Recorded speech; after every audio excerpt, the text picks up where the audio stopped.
Ini rumusnya ya. Ini jarang diketahui nih, tapi insya Allah kalau paham ini, insya Allah senang menikmati. Tapi jaga ya, ini rahasia di antara kita aja nih. Gini, dalam fikih rizki itu ada 3 hal yang pokok. 1, rizki itu akan diberikan. Rumusnya ya, akan diberikan saat ikhtiar kita keluar. Apapun jenisnya. Sudah jelas itu? Ya. Itu ada di Quran surah ke-51.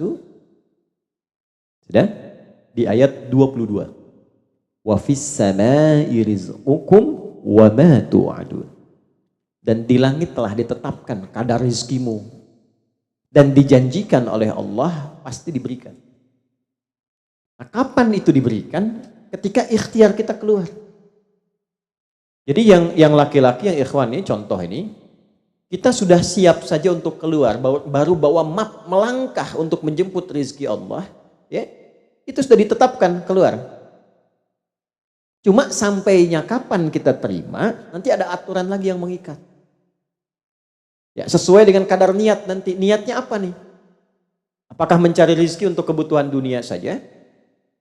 Apakah mencari rezeki untuk mendapatkan ridha Allah? Ya kan? Niatnya bisa berbeda.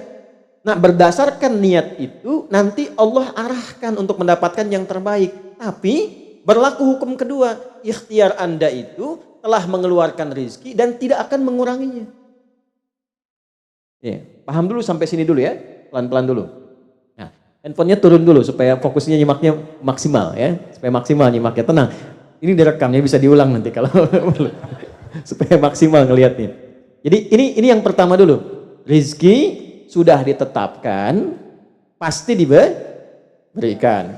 Cara Allah memberikan, kita bergerak, itu rezeki ditetapkan turun. Jelas? Nah, diterimanya oleh kita, nanti kembali berdasarkan ikhtiar kita dan niat kita untuk mendapatinya. Innamal a'malu ya, itu dalil hadisnya. Jelas ya? Sampai sini dulu. Yang kedua, rizki tidak akan tertukar dan berkurang. Karena kadarnya sudah pas. Ya, tepat, pas. Tidak ada yang berkurang. Dan tidak akan tertukar. Kalau Anda yang berikhtiar, tidak mungkin datangnya ke teman Anda. Mustahil. Kalau kita yang berikhtiar, tidak mungkin kepada saingan kita. Itu mustahil. Ya, kan ada persaingan dalam bisnis kadang-kadang kan? Kalau Anda yang ikhtiar, tidak mungkin ikhtiar Anda hasilnya diberikan kepada lawan bisnis Anda, itu mustahil. Pasti jatuhnya ke Anda juga. Tidak akan ke yang lain. Kecuali dalam satu bab rumah tangga. Ya, usaha ayah kadang diberikan rizkinya mengalir kepada anak, atau usaha anak akan mengalir kemudian dampaknya kepada orang tuanya. Itu sudah rumus. Ya, awas hati-hati. Jadi kalau Anda ingin mudah berkehidupan ke depan, didik anak dekat dengan Allah. Ketika anak itu jadi baik, keberkahan pada anak itu akan menular kepada kedua orang tuanya. Ya, Bapak Ibu pengen haji, nabung banyak, belum berangkat, sudah antrian panjang. Itu kan? Tapi tiba-tiba ada orang yang tetangga anaknya penghafal Quran 30 juz, dapat hadiah haji, orang tuanya ikut, bapaknya ikut, ibunya ikut, gurunya ikut. Ya, jadi nanti ada 2 ayat di dalam Al-Quran yang menjamin usaha orang tua mengalir ke anak, usaha anak mengalir kepada kedua orang tua. Babnya keluarkan kalau ingin mudah. Nah, yang ketiga, nanti saya urutkan di papan tulis supaya memudahkan itu. Yang ketiga, ini yang paling penting untuk disadari, urut dulu ya. 1, rizki telah ditetapkan untuk diberikan sepanjang kita mau berikhtiar untuk menjemputnya. 2, rizki tidak akan berkurang dan tidak akan tertukar. Baik ya? Jelas sampai sini? Nah, ketiga, ini yang paling penting. Fokus ini dengan baik. Rizki akan ditentukan keberkahannya berdasarkan nilai keimanan seorang hamba. Catat ya, rizki akan ditentukan kadar keberkahannya. Saya bicara berkah dulu tuh. Berdasarkan kadar keimanan seorang hamba. Yang ketiga ini kaidah khusus yang membedakan antara beriman dengan belum beriman. Sebab kita bisa bertanya kepada Allah, ya Allah, saya sudah beriman. Ada hambamu belum beriman. Apa yang membedakan iman saya dengan hambamu yang belum beriman terkait dengan persoalan rizki? Maka turun nanti ada ayat tentang rizki yang dikaitkan dengan iman. Sekarang kita praktekkan pelan-pelan. Ada rizki. Ada yang namanya rizki? Ada ya? Nah ini ya. Ini bab tentang Anda nih. Satu, pasti diberikan sesuai kadar ikhtiar. Loh. Ya? Dua, sifatnya tidak tertukar. Ya, putri boleh tertukar, ada menteri yang tertukar, tapi tidak ada rezeki yang tertukar ya. Tidak tertukar sesuai dengan niat. Rizki nggak butuh alamat ya Pak. Begitu dapat langsung diberikan. Karena malaikat tuh kalau sudah turunkan nggak mungkin salah alamat tuh, udah tercatat semua itu. Ya. Tiga, kadar iman menentukan keberkahan satu rizki. Keberkahan rizki. Ini tiga ini. Ya. Ya, pelan-pelan. Ya, cara memahaminya bagaimana? Kalau ada yang bergerak, itu pasti rezeki diperintahkan ya untuk diturunkan. Tapi sekali lagi tadi, apakah itu akan langsung diterima atau nanti diakumulasikan, dikumpulkan? Yang dengan pengumpulan itu di titik tertentu Allah berikan. Jadi kalau Anda misalnya belum dapat hari ini, belum dapat hari besok, sepekan nyari nggak dapat. Tiba-tiba bulan yang ketiga dapat dan gajinya begitu besar tawarannya. Bahkan belum mulai udah dikasih ya pesangon misalnya untuk uang muka banyak sekali. Nah, cara memahaminya bagaimana? Bukan berarti ketika Anda dapat di situ besar, itu akumulasi kumpulan yang telah dikumpulkan dari ikhtiar Anda sejak awal. Paham nggak sampai sini? Paham ya? Nah, kenapa ada hukum demikian? Masuk ke sini dulu nih. Ya, saya mau tanya sebentar. Bapak Ibu, yang para ayah dulu ya, laki-laki lah terutama. Kalau mencari rizki dalam konteks bekerja ya, untuk materi. Karena rizki itu nanti ada ketenangan, anak-anak, keturunan itu rizki juga. Dalam konteks mencari materi, untuk makan, untuk minum dan sebagainya, saya tanya, untuk memenuhi kebutuhan hidup atau untuk mencari ridha Allah? Udah jujur aja, nggak usah. Bahas sini dulu. Udah, wajahnya nampak kok ini. Saya tanya, untuk kebutuhan hidup atau mencari ridha Allah? Nah, ini nomor satu. Nggak mau kalah dua-duanya. Ridha Allah. Ini sekedar dunia. Pelan-pelan ya. Ketika Anda mencari rizki hanya untuk dunia, maka yang berlaku hukum dunia. Ya. Semakin Anda bekerja keras, semakin Anda dapat. Semakin Anda kreatif, semakin mudah dapat. Ya, semakin pintar, semakin mudah dapatnya. Di sini tidak berlaku masalah iman. Karena semua sama, Allah tetapkan hukum dunia. Siapa yang bekerja keras, siapa yang mau kreatif, siapa yang punya inovasi, siapa yang makin pintar, mudah dia mendapatkan dunia. Ada ilmu menambah, dunia dapat. Man arada dunya, kata Imam Syafi'i, fa'alaihi bil ilmi. Siapa yang ingin menguasai dunia, dengan ilmu bisa dapat. Ini. Ada ilmu kreativitas, ada serius, sungguh-sungguh. Kerja yang serius, sungguh-sungguh. Kan? Di Tiongkok itu, kalau datang ke satu tempat, ketukin tiap pintu, nawarin barang. Ya, barang ditawarin, 1, 2, 3, 4, saking seriusnya. Orang mengerjakan apa, dia cari yang lain. Pernah dulu ada orang bukan muslim ke Saudi, mampir ke Jeddah hanya untuk lihat jemaah haji itu beli apa. Setelah itu dia pulang ke Tiongkok, ke Cina, ya. Musim berikutnya itu made in China. Semua buatan Cina tuh, yang tasbih Cina, yang sajadah Cina, dan harganya jauh di atas harga-harga standar. Itu tuh. Jadi kalau misalnya orang serius, sungguh-sungguh kreatif, inovasinya ada, bisa buat sesuatu yang orang lain nggak buat, dia bisa sukses. Hukum dunia. Gitu. Tapi semua apa yang didapatkan pun untuk memenuhi kebutuhan dunia saja. Nafsu ada di situ, persaingan ada di situ, ya, popularitas ada di situ.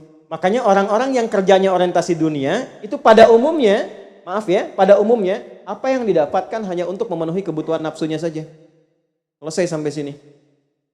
Nafsu itu kan nggak berhenti. Makanya perlombaannya berapa banyak? Ayo siapa yang duluan dapat 10 triliun? Siapa yang duluan dapat 20 triliun? Dunia.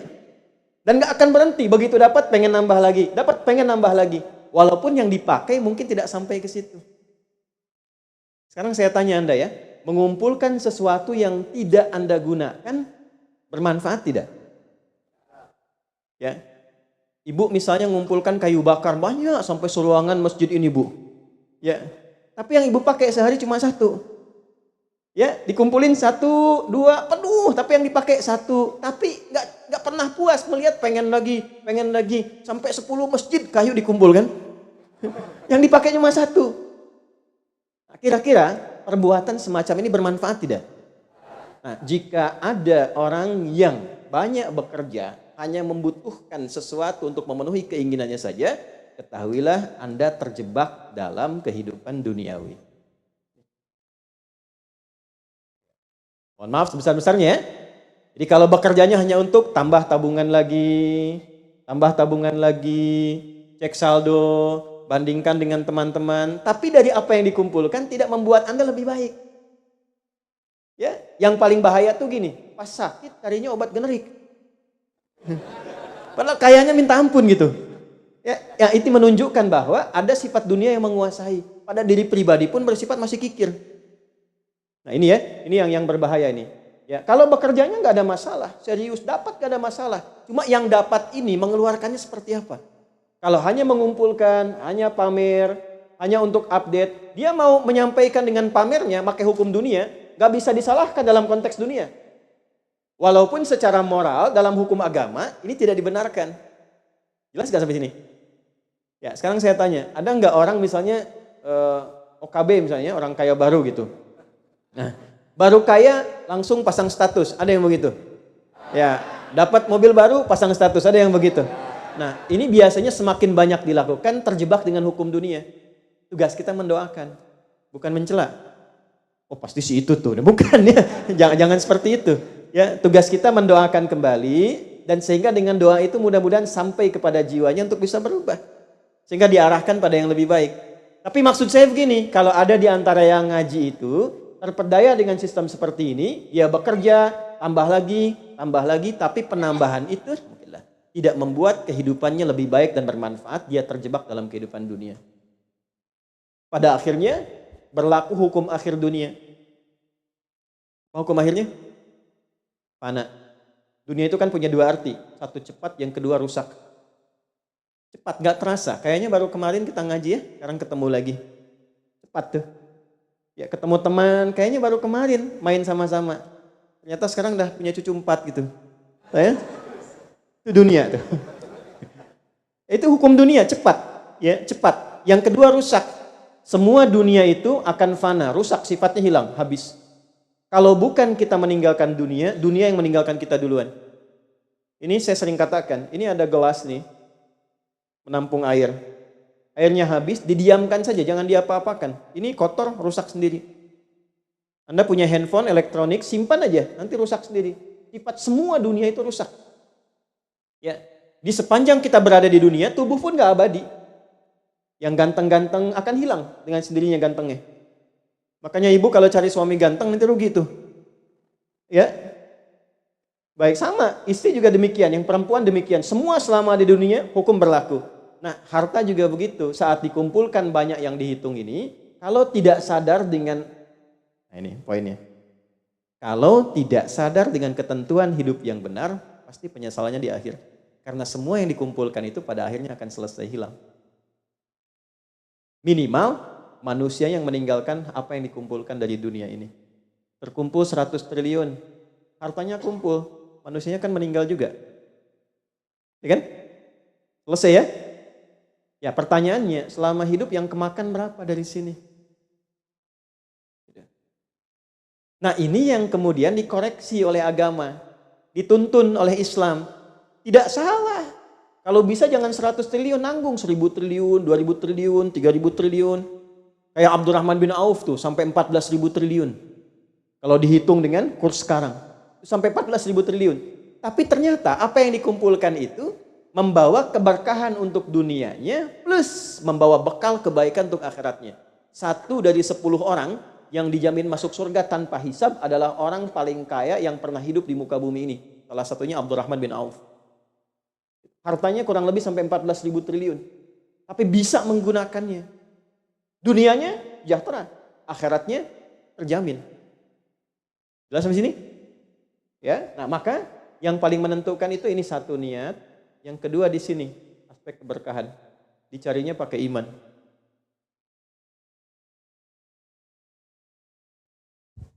Maka niatkan yang pertama, upayakan setiap pencarian itu gunakan fungsi imannya untuk mencari ridha Allah. Maka ayatnya akan pindah ke ayat 172. Ya ayyuhalladzina amanu kulu min thayyibati ma razaqnakum. Hei orang-orang yang beriman, pakai imanmu untuk mencari kebutuhan hidupmu. Nanti aku siapkan, kata Allah, yang sesuai dengan kadar imanmu. Karena itulah kadang kelihatannya begini. Kelihatannya mohon maaf ya Bu, Pak, nggak dapat lagi. Padahal sudah tahajud malamnya. Udah puasa, udah baca Quran. Lamar nggak dapat lagi. Ini nggak dapat lagi. Bukan karena ini Anda nggak bisa dapat. Bukan. Karena belum cocok dengan iman Anda. Ini belum thayyib. Belum thayyib. Belum ada baiknya. Mungkin ada bagian dari usaha itu yang kurang cocok untuk iman. Tapi ikhtiar Anda mencari, itu oleh Allah ditetapkan. Setiap dia berangkat, tuliskan. Siap turunkan, siap turunkan. Cuma kapan diturunkan? Nah, itu kadang-kadang ada latihan untuk menguatkan keimanan kita. Sampai kita melewati semua perjalanan pencarian rezeki itu, baru diturunkan. Dan hebatnya, dalam mencari ini, Allah berikan bonusnya. Ada bonus pengalaman. Pernah sakit, pernah capek, pernah naik ini, pernah naik itu, tanpa sadar itu yang menempa dirinya menjadi sosok yang lebih kuat, lebih baik, yang ketika rezekinya diberikan seutuhnya, dia sudah bisa menggunakan rezeki ini sesuai dengan pengalaman sebelumnya.